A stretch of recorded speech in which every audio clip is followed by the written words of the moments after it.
Hi, everybody. Welcome to Tuesdays with Terry. Tonight is episode 5. We will be discussing selling your home. So let's just give people a few minutes to log in and we'll get started.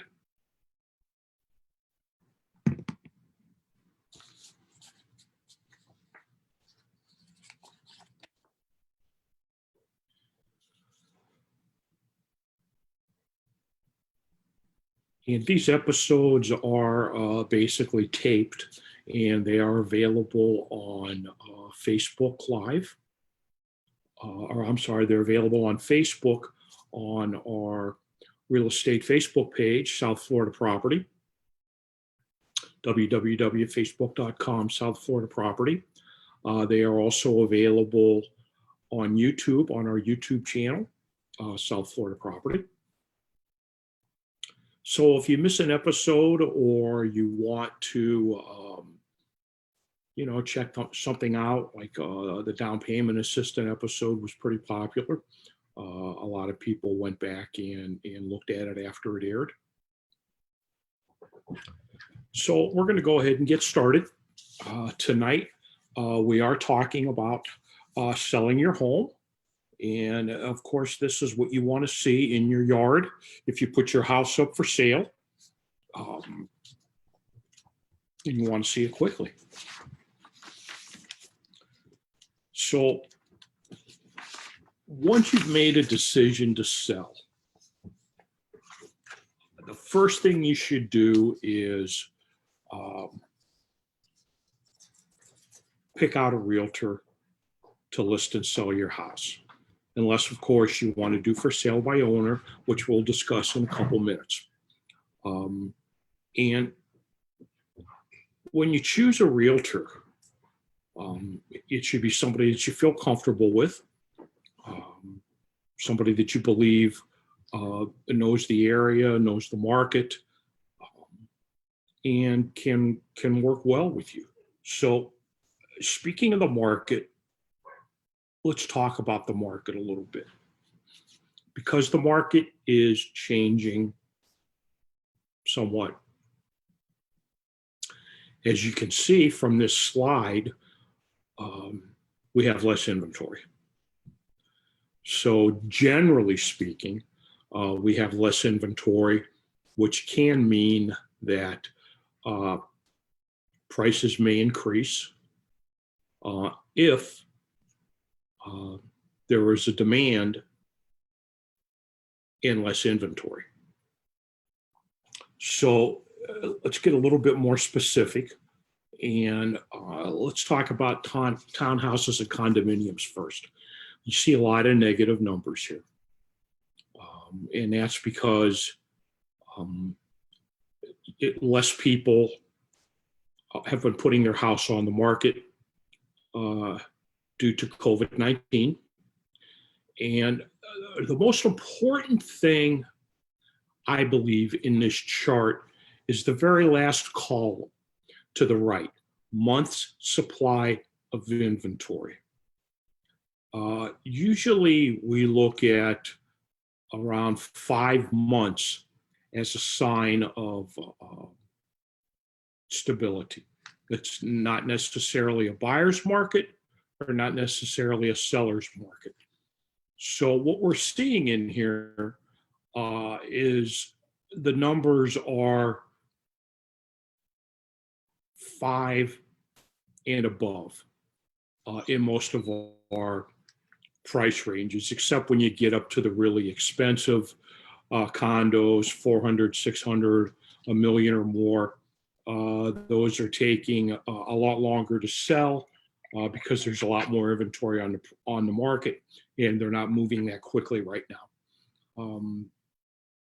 But you're seeing a little bit of a move above 5%, 5 months of inventory. What does that mean? That means that it's approaching a seller's market. So let's look at the other I'm sorry, we're approaching a buyer's market with those numbers. The longer the inventory, months of inventory we have, the less likely it is to sell quickly. Let's look at single family dwellings. Single family dwellings, we also see a bunch of negatives, which is understandable under the current economic conditions. But let's look to the far right, and of course we see 1.7 months supply of inventory, less than 50,000. I can't believe we have houses that are listed for less than 50,000 in Palm Beach County, but we do. But as you look at some of these other categories, let's get up to the 250, 299,000. We have 3 months supply of inventory. Well, that means that there's not a lot of inventory out there. And it should mean that prices are going to increase. Less inventory means more demand, higher prices. Just the opposite of what we just saw with the condo market. The condo market is approaching a buyer's market because we have so many units on the market and they're not selling. So for single family dwellings, we're looking at a seller's market right now. This is a good time to sell. The first thing you should do with your realtor is discuss the market, the local market, your neighborhood market. And you need to have a meeting about the selling price. Now, as we'll see in a chart that's coming up in a few moments, everybody's using the internet, and there are a lot of sites out there that you can get information on properties, realtor.com, Zillow, Trulia. There are a bunch of them. But they tell you what houses are on the market. They don't tell you what houses have sold for. And they also don't tell you what considerations we're giving to make that sale. For instance, let's just use a round number. House might have sold for $100,000, but there were $3,000 worth of incentives. Maybe the seller contributed to the closing costs. So that's not really a $100,000 sale. So that's important information to know, what the houses have sold for in the neighborhood, not what they're on the market for. And it's important to know how long they were on the market. So your realtor should do what we call a seller's net sheet.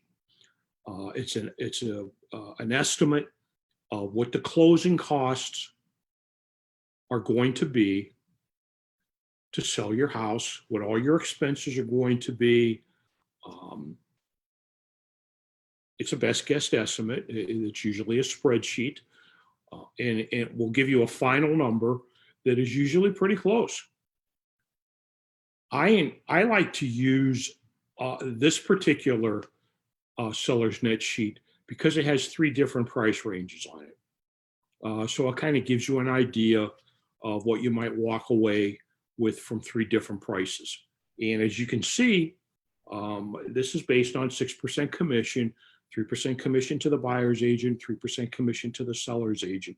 You can also see there are other charges in there that, whether you do for sale by owner or you use a realtor broker to sell your property, you're still going to have some significant costs. Now, while you're determining a price for your property, there are some things you want to take into consideration concerning your property. It's best to be able, for your house, your property, to be able to qualify for an FHA, a VA sale. Why? Because that's what most of the mortgages are. Most of the mortgages, that's the VA and the FHA are the 2 best mortgages that a buyer could have. They're protected. They have a low down payment. And because it's government backed, they have some guarantees. So what are buyers going to look at? And what is FHA and the VA going to look at? They're going to look at the roof. You've got to have some life left on the roof. Some say 10 years, some say 5 years. That's a consideration. And that could be a consideration not just for FHA or VA. It could be a consideration for any conventional financing. Electric panel. Well, insurance companies will not insure some electrical panels. Pacific Electric comes to mind, but there are several. So that's something your realtor can help you with. You don't want to have that come up during an inspection. You don't want to have that come up after the fact. If you have an electric panel that's not going to be insurable, then that's something you need to replace now. Water system, well, FHA and VA are going to require a test to make sure that the water is good, especially if it's well water. And you certainly got to have running water in a house. FHA, VHA, they generally look at basic issues that pertain to living conditions in the house. Septic system. The septic system has to be operational. You're going to need to have it inspected. Mold. If you have mold, take care of it. Don't try and hide it. Don't get a bottle of bleach and spray on it, because that's going to show up during an inspection, and you don't want that to screw the deal up at the last minute. Appliances. Now, I had a house. I had the listing, and the buyer was VA, and there were some issues with the dishwasher. They had to replace the dishwasher for the sale to go through. That's not something for FHA, but for that particular VA inspector appraiser, that was an issue. And refrigerator had to be able to cool at a certain temperature. So appliances have to be in working order. Air conditioning. If the air conditioning isn't really a significant issue for FHA, could be for VA, but it kind of depends on the inspector. But if it's leaking, that's going to cause a problem for the inspector. If it's not blowing out at a certain temperature, the inspector is going to notice that, and that's going to come up in the inspection report, and you may end up having to issue a credit for the air conditioner. So it behooves you to try and get that taken care of first. Wiring. If you need to replace the electric box, you may want your electrician to also look at the wiring. And once again, that's something that could cause an inspector issues and cause you to lose the sale. And you don't want to start all over again with another buyer. Plumbing, same thing. If you have plumbing issues, get them fixed. Windows and doors, they have to be operational. You have to be able to open them. Unpermitted repairs and additions. Now, if you've converted a closet to a bathroom and you didn't permit it, if you have enclosed a garage and made an extra bedroom out of it, that could cause issues and could force you to sell for cash or through a private lender. So these are some of the biggest issues that you really need to look at before you put your house on the market, because as we'll see here in the slide coming up, the first 2 weeks the house is on the market is when you're going to get the most looks. Internet sites, realtor visits, it's the first 2 weeks when it's hot, when it's new. So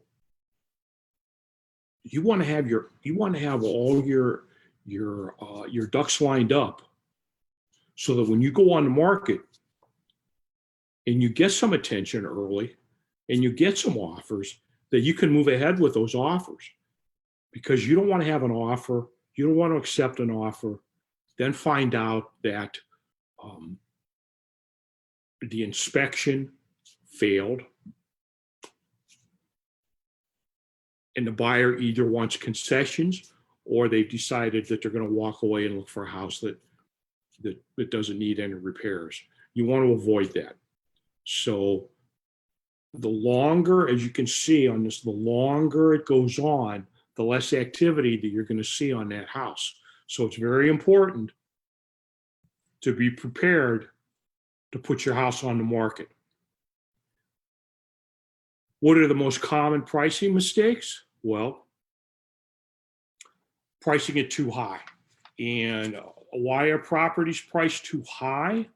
Everybody thinks their property is nicer than everybody else's on the street. I mean, everybody thinks their stuff is better. However, the majority of the time, the reason a house is priced improperly is because the seller is not looking at the comps. They're looking at other houses in the neighborhood that are for sale, but not that have sold. And there's always anecdotal information. You know, John around the corner sold his house for $400,000. Well, if you're working with a realtor, they can look that up. And when the house closes, the price will be on the MLS. Now, you can look it up on the property appraiser's page, but there's a bit of a delay. That's not necessarily real-time information. So that's another advantage of working with a realtor. So you're using the wrong comps to price your house out. Using an odd list price. You know, there's still realtors out there that like to price things at $399,999. But that doesn't help. You know, you're paying $400,000 for a property. You're not going to be swayed by $1 with a bunch of nines. And it also, sometimes realtors set searches up 400,000 and above. Your price at $399. You might think that's clever, but you're cutting some people off from seeing the house. And we talked about this prior. You really need to base your price on sold houses, not on the price that they're for sale. And I think this is important to know. Things have changed in the last 10 years on how people purchase houses, how people look for houses. You know, a lot of people start their search on the internet. And then maybe they go to a realtor after they find some houses, or they want to get an idea of what the houses look like in the price range that they may qualify for. So you need to make sure that your house, your property that you're selling, has a good internet presence. And it's really hard to do on your own if you're doing for sale by owner. For our company, Keller Williams, we have a Keller Williams listing syndicate that gets our properties out to hundreds of internet sites. So you're going to get a lot of looks at the house. So what's changed? Well, as you can see from the numbers, even though the numbers might change a little bit from age group to age group, they pretty much stay the same. Television, no. Relocation company, not so much. Billboards, waste of time. It's pretty much yard signs. You can't use a yard sign in an HOA. Open houses still help sell houses. I've sold 3 or 4 houses from an open house. But people are doing searches on their devices, and they're also counting on their realtor to send them properties. So let's talk about for sale by owner. Of course, you can do for sale by owner. You can save the 6% if you want. I'm not going to go into the pros and cons on that. Here's something that I saw. I don't think that's very effective marketing. Here are 10 steps to sell your home for sale by owner. I'm not going to go through all these 10 steps. I'm not going to go through the pros and the cons. However, I will make this available to you. I'll make the whole PowerPoint presentation available to anybody that would like it. Just give us a call, respond in the chat on Facebook, and we'll send it to you, or I'll send any individual slides you want. If you want for sale by owner, I'll be glad to send you this sheet. So, 4 secrets for selling your home.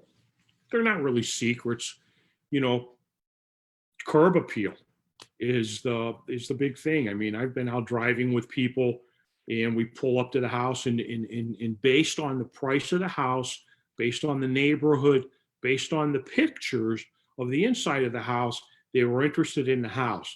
But as soon as we pulled up to them, the house looked like maintenance had been deferred, and they were no longer interested. Usually, when we get inside a house, the first place that people migrate to is the kitchen. So you want to make sure that the kitchen is updated. It doesn't have to be renovated, updated. And when we're speaking about renovating, when we say upgrade, we don't mean gut the whole kitchen. We don't mean gut the whole bathroom. We just mean upgrade it. Minimize personal aspects. That means declutter. Take away family pictures. You want a minimalist look inside the house. People want to be able to visualize living in the house. They want to visualize being able to adapt that house to them. So the less personal stuff that you have out, the better. I mean, you're going to be moving anyway. So box that stuff up, put it in the garage, put it in the attic. A lot of people ask, well, I want to get top dollar for my house. What can I do? The most cost-effective thing that you can do to sell your house is to clean it and declutter it. That is the biggest return on your investment. If you hire a professional cleaner to come in, that's the best return on your investment. That's the best thing you can do. Make the house look sparse. Make the house look like inviting. Don't make the house look like this is a place that you've nested in, because that will make it hard for others to see themselves living in that house. Lighting and brightening, once again, that's very cost effective. Make sure that a lot of people will drive by at night to see the house. So make sure that your outside lights are all functioning, working. Make sure you have good lighting inside the house, and brighten the house up. If you're going to paint, don't try and get clever and use the coolest color of the year. Paint light, because the pictures that people like of houses are very bright and airy. So light colored walls are best. Home staging, well, that kind of goes along with decluttering. If you have too much furniture in the house, it makes the rooms look small. So get rid of some of that extra furniture. You can always hire a home stager. If they're just going to come in and move some things around, that's not too expensive. You might want to move some stuff out and move some other stuff in. That's effective too, especially in higher priced homes. Landscaping is a big, big deal. That's curb appeal. You want to make sure the grass looks nice. Make sure it's edged. make sure you have some landscaping around the house.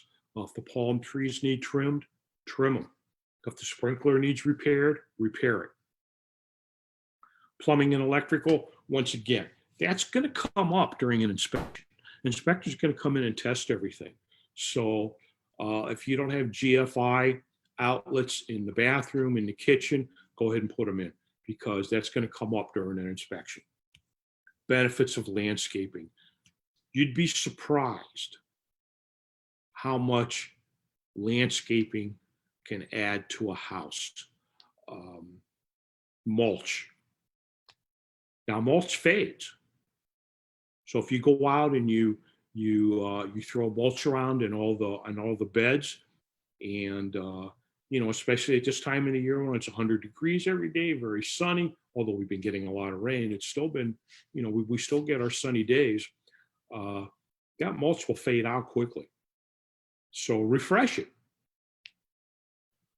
Make sure that the hedges and everything are trimmed. If you have some bare spots, fill them in. Once again, curb appeal. That is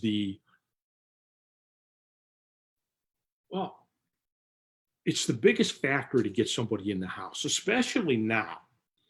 A lot of showings with COVID-19 are virtual, or the realtor goes to the house and it does like a Facebook Live. But eventually those people are going to get in the car and they're going to drive around and they're going to check out the house. So curb appeal is very important. Is the mailbox? Does the mailbox need painted? Do the numbers on the house need painted? Is the garage door faded?